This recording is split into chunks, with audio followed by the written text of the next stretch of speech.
Biara Shaolin kuno sering dijadikan simbol dalam dunia bela diri. Dari Bruce Lee, Jet Li, bahkan sampai Kung Fu Panda pun dianggap mampu menyebarkan filsafat Buddhis ke seantero bumi. Namun meskipun Shaolin telah menjadi bagian integral dari budaya global kita, kebanyakan dari kita hanya sedikit yang tahu tentang fakta Shaolin.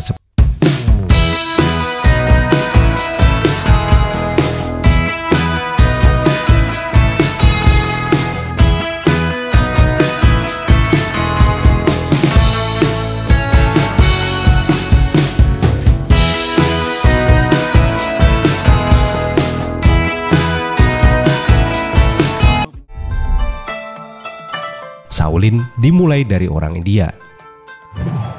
Biara Shaolin adalah bagian integral dari budaya Tionghoa, sehingga orang sering terkejut mengetahui bahwa pendirinya sebenarnya bukan orang Cina.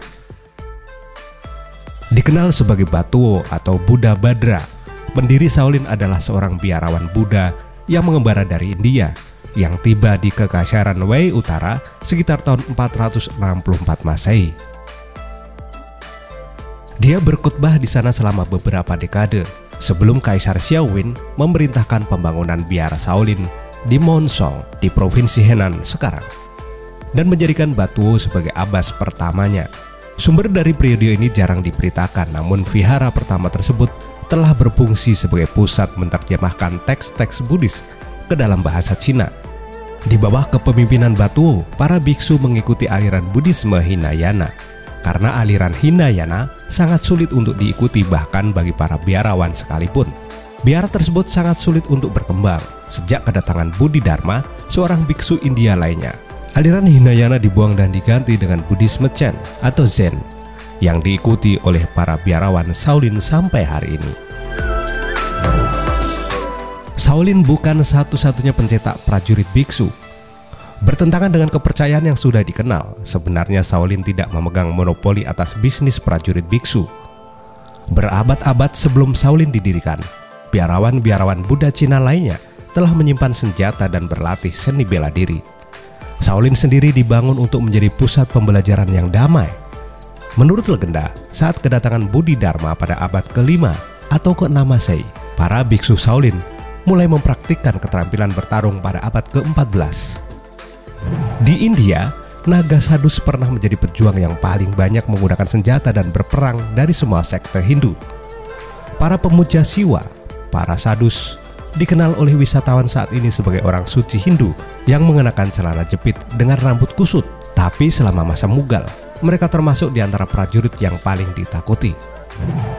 Para biksu Buddha juga berlatih bela diri dan seni yang disebut Wolkyo Musol atau Buddhist Temple Martial Art. Di Jepang, Shohei atau prajurit biksu pernah menguasai wilayah-wilayah besar, bahkan Tibet. Ada persaudaraan biksu prajurit di bawah komando Dalai Lama. Kungfu bukan dari Shaolin. Di Cina dikatakan bahwa semua seni bela diri muncul dari Shaolin. Ini adalah fakta yang keliru. Tidak ada pelatihan tempur yang dilembagakan selama beberapa abad setelah Shaolin didirikan. Para biku berpartisipasi dalam pertempuran yang membantu mendirikan dinasti Tang 1618 sampai 1907 Masehi. Namun tidak ada bukti bahwa mereka telah mengembangkan bentuk pertarungan yang unik. Sejarawan percaya bahwa para biku selama dinasti Tang hanya menggunakan persenjataan umum dan tidak begitu ahli dalam seni bela diri dibandingkan tentara lainnya.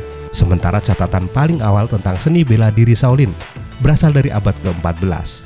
Para biku mungkin mulai mengkhususkan diri dalam bertarung selama abad ke-12. Keahlian Shaolin pada pertarungan langsung hanya bisa dilakukan pada abad ke-16. Selama itu sejarah kungfu dapat ditelusuri kembali jauh sebelum biara Shaolin didirikan. Sejarah musim semi dan musim gugur yang mungkin terdiri atas 500 hingga 800 sebelum Masehi merujuk teknik bela diri hard dan soft menjadi filosofi kungfu inti saat ini. Pada masa dinasti Ming 1336 hingga 1644 Masehi, ketika Shaolin pertama kali dikaitkan dengan keunggulan bela diri, justru kungfu sudah umum di seluruh Cina. The Jieba, penggemar film kungfu pasti sering melihat dan memperhatikan bahwa biksu Shaolin sering digambarkan dengan 9 titik melingkar di dahi mereka. Titik-titik itu dikenal dengan sebutan Jieba. Jibah adalah sebuah tanda suci yang ditempatkan pada seorang biku oleh tuanya atau abbas sebagai tanda bahwa ia telah menyelesaikan pelatihannya.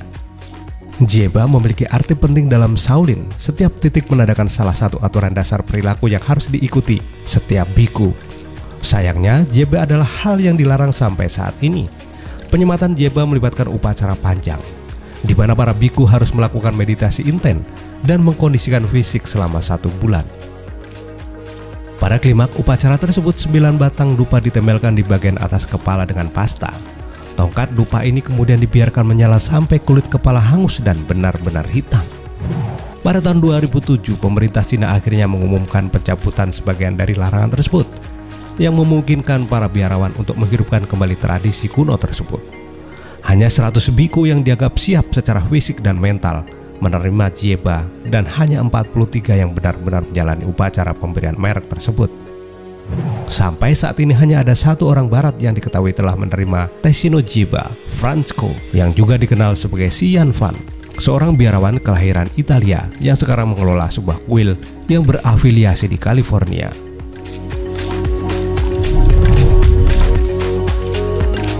Pesawat terbang memang ditugaskan untuk mengudara di berbagai tempat, baik untuk mengantarkan penumpang atau untuk misi tertentu.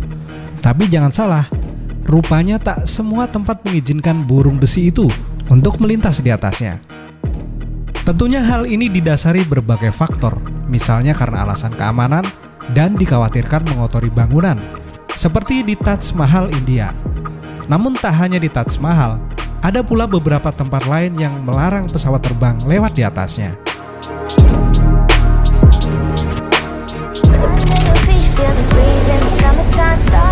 Hai, selamat datang di channel Art Media. Sebelum lanjut, jika video ini menambah informasi kamu, jangan lupa share ke medsos kalian. Dukung terus channel ini supaya bisa memberikan informasi yang menarik.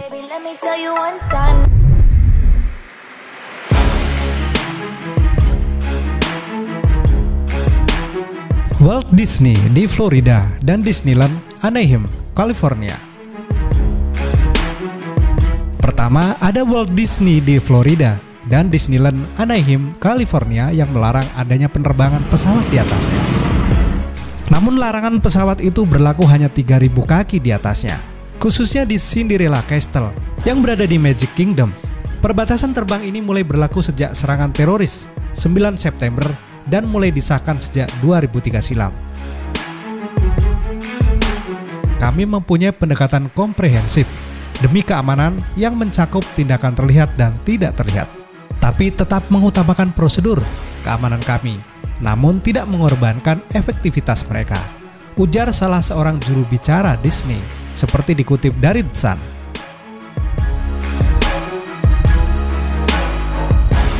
Taj Mahal, India. Sebenarnya tak ada aturan khusus yang melarang pesawat melintasi udara di sekitar Taj Mahal, India. Namun karena alasan keamanan, akhirnya pesawat diberikan batasan untuk terbang. Tapi selain karena keamanan, pesawat juga dikhawatirkan dapat membuat kotor marmer putih pada bangunan yang berasal dari polusi pesawat. Untuk itu, pesawat dilarang terbang sejauh 2,5 km di atas Taj Mahal.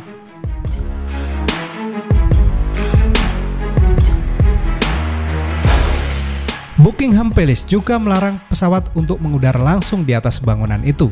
Selain Buckingham Palace, Kastil Windsor juga tidak bisa dilewati karena alasan keamanan. Kemudian ada pula Downing Street dan gedung parlemen yang turut melarang pesawat terbang langsung di atasnya. Merritt Island, Amerika Serikat. Ada pula Merritt Island, Amerika Serikat yang melarang pesawat terbang mengudara sejauh 5.000 kaki di atasnya, sebab pulau ini merupakan markas Kennedy Space Center milik NASA. Merritt Island juga menjadi zona terbang tanpa batas. Hal inilah yang membuat tidak akan ada pemberitahuan jika peluncuran roket sedang dilaksanakan, sehingga dikhawatirkan saat roket melintas akan ada pesawat di atasnya.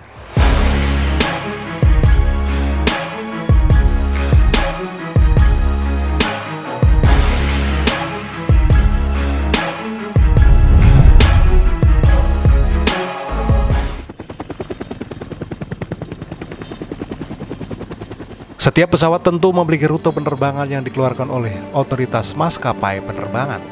Rute-rute tersebut juga dipilih berdasarkan standar keselamatan yang ada. Selain menghindari daerah-daerah rawan konflik, pesawat komersial ternyata dilarang untuk melintasi benua Antartika di Kutub Selatan. Alasan kenapa pesawat komersial tak boleh terbang di Antartika?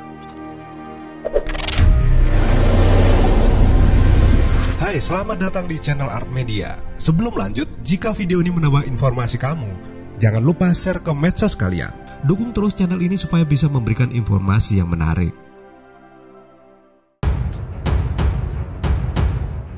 Dilansir dari berbagai sumber, alasan maskapai-maskapai komersial di dunia melarang pesawatnya untuk terbang melintasi Antartika adalah karena faktor keselamatan. Otoritas Penerbangan Sipil Amerika Serikat atau Federation Aviation Administration (FAA) menjelaskan bahwa sebuah pesawat hanya diperbolehkan mengudara selama 60 menit dalam kondisi salah satu mesinnya mati. Artinya jika terjadi keadaan darurat, pesawat bisa mendarat dan kembali ke bandara. Lalu apa hubungannya dengan Antartika? Benua putih itu tidak memiliki infrastruktur lengkap, sehingga jika terjadi sesuatu dan tidak ada bandara yang mengakomodir kebutuhan pesawat, sehingga pesawat tidak bisa mendarat darurat. Selain itu, para penumpang dan awak kabin juga harus bertahan melawan suhu yang sangat dingin dan sulit mendapatkan pertolongan karena medan yang ekstrim.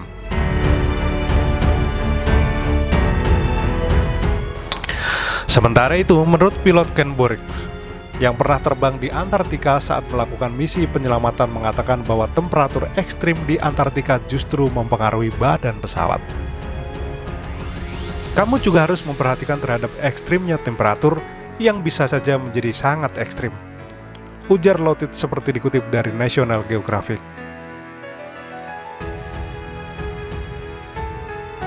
Dalam forum Quora, seorang tutor bahasa Inggris sekaligus pemerhati penerbangan, Leo Moran, berpendapat bahwa terbang di Antartika adalah mimpi buruk. Terbang di dekat salah satu kutub magnet bumi pada umumnya adalah mimpi buruk, sebab arah navigasi pada radar menjadi tidak stabil, tulis Moran. Tak hanya itu saja, pesawat yang melintasi Antartika juga membutuhkan biaya bahan bakar yang lebih besar. Ditambah rute tersebut ternyata tidak terlalu menguntungkan bagi sebuah maskapai penerbangan. Walaupun begitu, ada beberapa pesawat yang diperbolehkan untuk terbang melintasi Antartika. Pesawat tersebut biasanya adalah pesawat perintis berukuran kecil yang biasanya mengangkut para peneliti, serta yang membawa pendaki yang ingin mendaki salah satu Seven Summit dunia, yaitu Vinson Massif.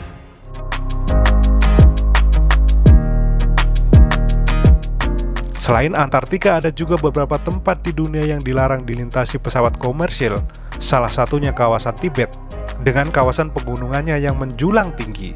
Pesawat komersil biasanya menghindari rute penerbangan dengan tingkat keamanan yang rendah seperti negara-negara dengan daerah rawan konflik.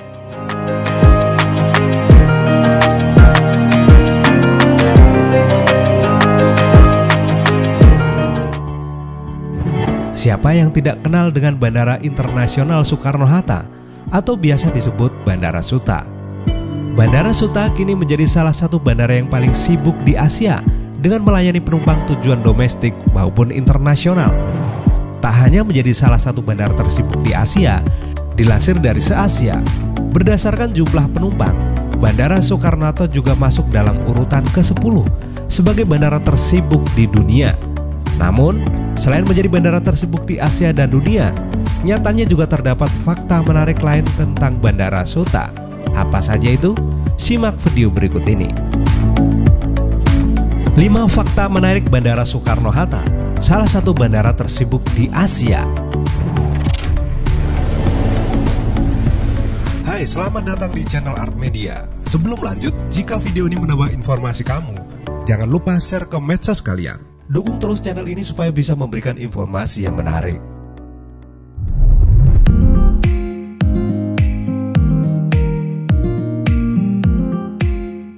Bandara Suta menggantikan Bandara Kemayoran. Bandara Soekarno-Hatta bukanlah bandara internasional pertama yang ada di Indonesia. Jauh sebelumnya sudah dibangun sebuah bandara yang bernama Bandara Internasional Kemayoran. Pada tahun 1985, Bandara Soekarno-Hatta menggantikan Bandara Kemayoran yang sebelumnya sudah dibangun dan digunakan sejak tahun 1940. Pembangunan Bandara Soekarno-Hatta sendiri sudah dimulai sejak 1970-an. Saat ini Bandara Kemayoran telah beralih fungsi menjadi Jakarta International Expo, yang merupakan tempat penyelenggaraan acara-acara besar yang ada di Jakarta. Didesain oleh arsitek asal Prancis, Terminal 1 dan 2 Bandara Soekarno-Hatta ternyata didesain oleh arsitek asal Prancis, Paul Andreu. Ia dikenal karena telah merancang sejumlah bandara di dunia, seperti Bandara Internasional Ninoy Aquino di Manila, Bandara Internasional Pudong di Shanghai, Bandara Internasional Abu Dhabi, dan beberapa bandara internasional lainnya. Tersedianya kereta bandara. Belum lama ini, Bandara Soekarno-Hatta juga menambahkan fasilitas untuk semakin memudahkan para penumpang dengan menghadirkan kereta bandara. Kereta bandara ini memiliki rute Sudirman Baru, Bandara Soekarno-Hatta, dan berhenti di beberapa stasiun seperti Stasiun Batu Ceper dan Stasiun Duri. Sementara itu, waktu tempuh dari Stasiun Sudirman Baru sampai Stasiun Bandara Soekarno-Hatta membutuhkan waktu 40 hingga 55 menit. Harga tiket kereta bandara sendiri mulai dari 35.000 sampai 70.000, tergantung stasiun yang dituju. Bandara dengan nuansa kebudayaan Indonesia. Sebagai salah satu bandara kebanggaan Indonesia, Bandara Soekarno-Hatta juga tak luput dari arsitektur khas tanah air. Hal ini terlihat saat memasuki area bandara. Arsitektur bertemakan Bali sudah datang menyambut. Selain itu, boarding gate di Terminal 1 dan 2 didesain berbentuk seperti rumah joglo, yang merupakan salah satu rumah adat khas Jawa. Bagian interior bandara juga mengambil gaya ukiran Jawa, Bali, Sumatera hingga Papua. Menampung hingga 60 juta penumpang. Pembangunan yang terus dilakukan oleh Bandara Soekarno-Hatta membuat bandara ini mampu menampung hingga jutaan penumpang. Pada tahun lalu, Bandara Soekarno-Hatta tercatat telah menangani 63 juta penumpang. Dengan penjualan sebanyak itu, Bandara Soekarno-Hatta mampu melayani penumpang melebihi jumlah penumpang di Bandara Changi, Singapura.